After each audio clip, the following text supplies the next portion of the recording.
ये कहानी है मेहनतपुर नाम के गांव, जहां सखाराम अपने परिवार के साथ रहता था और अपना एक भोजनालय चलाने का काम करता था।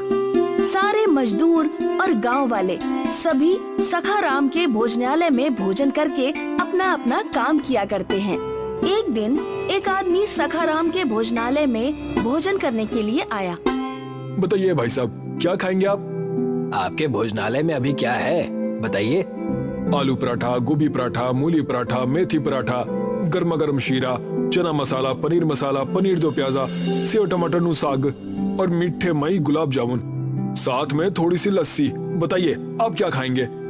आपकी आवाज सुनकर ही मेरे मुंह में पानी आ गया है। जो सबसे अच्छा बनता है वो बना कर दे दीजिए।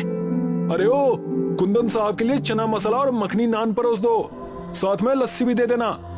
मजा आएगा, मजा आएगा। जल्दी लाओ। जैसे ही कुंदन ने नीलेश को खाना परोसा, नीलेश बड़े चाव से सारा का सारा खाना खाने लगा। खाना खत्म करते ही नीलेश ने कहा, खाना बड़ा ही स्वादिष्ट और लाजवाब था भाई, वाह मजा आ गया। ये होता है असली खाना, वरना मेरी बीवी जो बनाती है उसमें तो कोई स्वाद ही नहीं होता है। उसे तो मैं गली के कुत्तों को खिला देता हूँ और बेचारे अगले दिन वो सारे कुत्ते बीमार हो जाते हैं।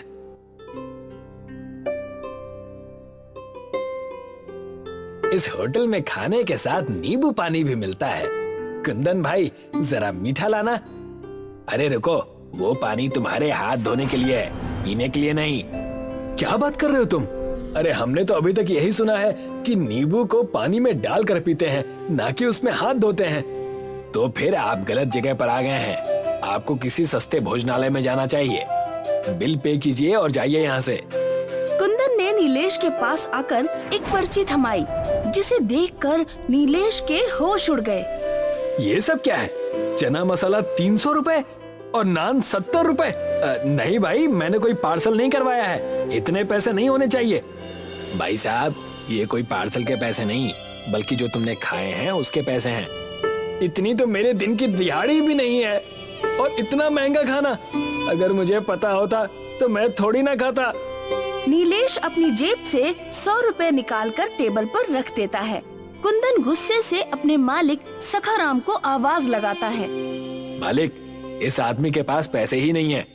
इसका बिल पूरे 700 रुपए है, मगर ये सिर्फ 100 रुपए देकर हमें टरकाने की कोशिश कर रहा है। नीलेश की बात सुनकर सखाराम गुस्से से वहाँ पर आता है। तुम्हारी जेब में जब फूटी कौड़ी नहीं थी तो तुम्हें क्या जरूरत थी यहाँ पर आने की?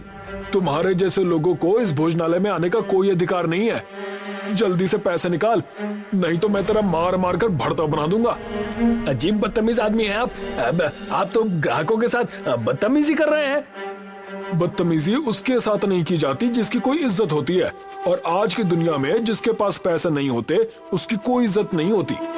इतना बोलकर सखाराम भोजनालय के कर्मचारियों से बोलता है, देखते क्या हो, मारो इसे। सखाराम की बात सुनते ही ढाबे के सारे कर्मचारी नीलेश को बुरी तरह से पीटने लगते हैं। सखाराम गुस्से से नीलेश से बोलता है, तुझे 2 दिन तक भोजनालय की झूठी प्लेट साफ करनी होगी, तब कहीं जाकर बिल चुकता होगा। नीलेश 2 दिन तक लगातार उस भोजनालय की झूठी प्लेट साफ करता रहा।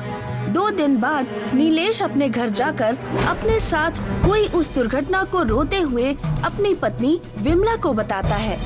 अजी, क्या जरूरत थी उस भोजनालय में जाने की, जब आपके पास इतने पैसे नहीं थे। निर्दयी लोगों ने पहले तो आपको बुरी तरह से पीटा, उसके बाद भी जब उनका दिल नहीं भरा तो उन्होंने 2 दिन तक लगातार भोजनालय में आपसे जानवरों की तरह काम करवाया। मेरा बहुत अपमान किया है विमला। आज मुझे एक बात समझ में आ गई कि बेचारे गरीब और असहाय लोगों को अच्छे भोजनालय में भोजन करने का कोई अधिकार नहीं है, लेकिन मैं ऐसा नहीं होने दूंगा। अजी, आप क्या कर लेंगे? आप तो खुद मार खाकर आ रहे हैं। मैं अपना भोजनालय खुद बनाऊंगा और अपने गांव में एक ऐसा भोजनालय बनाकर तैयार करूंगा जहां हर गरीब को बहुत सस्ते में अच्छा भोजन मिल सके। आखिर गरीब के भी कुछ अधिकार होते हैं विमला। गरीब का जन्म इन निर्दयी लोगों से मार खाने के लिए नहीं हुआ, उसे भी अच्छा भोजन करने का अधिकार है। लेकिन कैसे? नीलेश ने अपनी पत्नी की बात का कोई जवाब नहीं दिया। वो चुपचाप रात भर गहरी सोच में गुम रहा। अगली सुबह नीलेश गांव के हर घर में जाकर चंदा जमा करने लगा, मगर सब ने उसे अपमानित करके अपने घरों से भगा दिया। गांव का ही एक आदमी नीलेश का मजाक उड़ाते हुए बोला, पागल हो गए हो क्या? अरे कोई काम धंधा करो। ये अचानक तुम्हारे अंदर गरीबों के प्रति इतना प्रेम कैसे जागृत हो गया? उसके लिए तो देश के नेता ही काफी हैं। ये कैसी बात कर रहे हो तुम? मैं जो कुछ भी कर रहा हूँ गांव की भलाई के लिए कर रहा हूँ। हमारे गांव का नाम मेहनतपुर है। हमारे गांव के वासी दिन भर मेहनत में जुटे रहते हैं और उन्हें ढंग का एक वक्त का भोजन भी नहीं मिल पाता। तुम मेरा साथ देने की बजाय मुझे उल्टा अपमानित कर रहे हो। हाँ, क्योंकि तुम दिन में मुंगेरी लाल के सपने देख रहे हो। मेरे भाई, ऐसा सिर्फ फिल्मों में होता है, मगर वास्तविकता इससे बहुत अलग है। और मुझे एक बात बताओ नीलेश, एक बार को मान लिया जाए कि तुम अपने मकसद में सफल भी हो गए, तो 1 रुपए की थाली कब तक तुम गरीब लोगों को खिला पाओगे? ये पूरी तरह से असंभव है। इतना कहकर वो नीलेश का मजाक उड़ाता हुआ सखाराम के भोजनालय में जाकर बोला, सुना सखाराम जी, नीलेश अपने गांव में एक भोजनालय बनाना चाहता है। आप जो थाली 700 रुपए में बेचते हैं, वो थाली वो 1 रुपए में बेचने की सोच रहा है। लगता है उसकी बुद्धि भ्रष्ट हो गई है। अब उस बेवकूफ को कौन समझाए?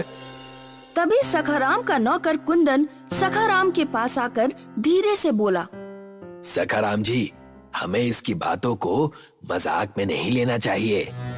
ओए, क्या कहना चाहता है तू? अगर नीलेश अपने मकसद में सफल हो गया तो कभी आपने सोचा है आपके भोजनालय का क्या होगा? कुत्ते लौटेंगे, कुत्ते। अरे काली जुबान, कभी तो अच्छा बोल दिया कर।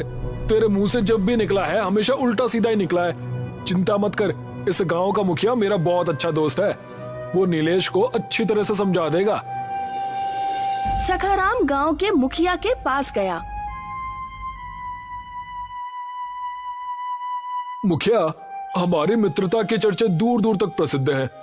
मत भूलना, जो थाली मैं 700 रुपए में बेचता हूँ, वही थाली मैं तुम्हें 600 में खाने के लिए देता हूँ, यानी पूरे 100 का डिस्काउंट। बोल तो ऐसे रहे हो जैसे मेरे ऊपर बहुत बड़ा कोई उपकार करते हो। मैंने तो तुमसे कभी नहीं कहा कि तुम मुझे 100 रुपए का डिस्काउंट दो। और वैसे भी मैं तुम्हारे भोजनालय में महीने में 1 आध बार ही तो भोजन करता हूँ, और मुश्किल से अब तक तुम्हारे भोजनालय में 4 या 5 बार ही भोजन किया है। इस हिसाब से तुम्हारे 500 रुपए मेरे ऊपर बकाया है। लगता है मुखिया तुम मेरी बात का बुरा मान गए। तुम अच्छी तरह से जानते हो सखाराम कि मुझे चापलूसों से सख्त नफरत है। मुद्दे की बात करो, किस काम के लिए यहाँ पर आए हो? कुछ दिन पहले नीलेश मेरे भोजनालय में भोजन करने आया था। अब आप ही बताओ मुखिया जी, 700 रुपए के बदले वो सिर्फ 100 रुपए दे रहा था। इसलिए मैंने उससे 2 दिन तक अपने भोजनालय की झूठी प्लेटें क्या साफ करवा दी। वो तो बुरी तरह से क्रोधित हो गया। हाँ, मैंने सुना है कि तुमने उसे पीटा भी था। हाँ, अब क्रोध में 1-2 थप्पड़ तो मार ही दिए थे, लेकिन इतना भी नहीं पीटा था कि वो इतना नाराज हो जाए। कहना क्या चाहते हो सखाराम, खुलकर बात करो। वो इस गांव में एक भोजनालय बनाने की तैयारी कर रहा है, और जो थाली मैं 700 रुपए में देता हूँ, वही थाली वो 1 रुपए में ग्राहकों को बेचेगा। अगर ऐसा हो गया ना, तो मेरा तो भोजनालय बंद हो जाएगा। मैं सड़क पर आ जाऊंगा। सखाराम की बात सुनकर मुखिया हंसने लगा। सखाराम, लगता है नीलेश की तो बुद्धि भ्रष्ट हो ही गई है, लेकिन मुझे लगता है साथ में तुम्हारी भी बुद्धि भ्रष्ट हो गई है। ऐसा संभव नहीं है। सोच लो मुखिया, अगर वो अपने मकसद में कामयाब हो गया ना, तो उसके नाम के चर्चे दूर दूर तक फैल जाएंगे। लोग इस गांव के मुखिया से ज्यादा सम्मान उसका करेंगे, और फिर कोई बड़ी बात नहीं है कि कुछ सालों बाद उसकी दयालुता को देखकर गांव के वासी उसे ही मुखिया बना दे। जरूर वो कुछ बड़ा करने की सोच रहा है। सखाराम की बात सुनकर मुखिया सोच में पड़ गया। बात तो तुमने मेरे पते की है। अब मैं किसी को गांव में भोजनालय बनाने से तो नहीं रोक सकता। हाँ, इतना जरूर कर सकता हूँ कि वो आजकल मेरी ही भट्टी पर दिहाड़ी पर काम कर रहा है। तो मैं उसे धक्के देकर बाहर निकाल दूंगा। उसके बाद वो सिर्फ अपना पेट भरने की सोचेगा, ना कि गांव के गरीब भिखारियों का पेट भरने की। सखाराम वहाँ से चला गया।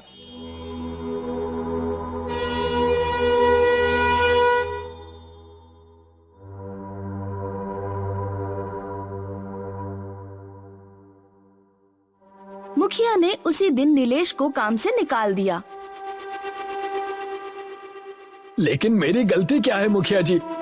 तेरी गलती ये है कि तू गांव में भोजनालय बनाना चाहता है। हाँ, तो इसमें गलत क्या है?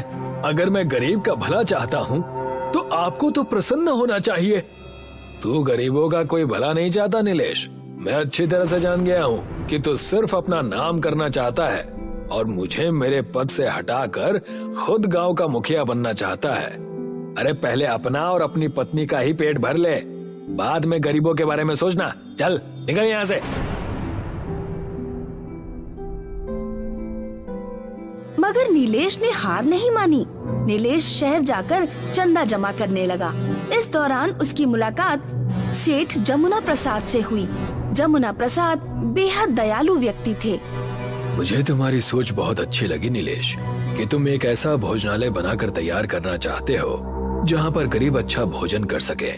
मैं तुम्हारी मदद करने के लिए तैयार हूँ। सेठ जमुना प्रसाद की मदद से नीलेश ने गांव में एक बहुत अच्छा भोजनालय तैयार करवाया।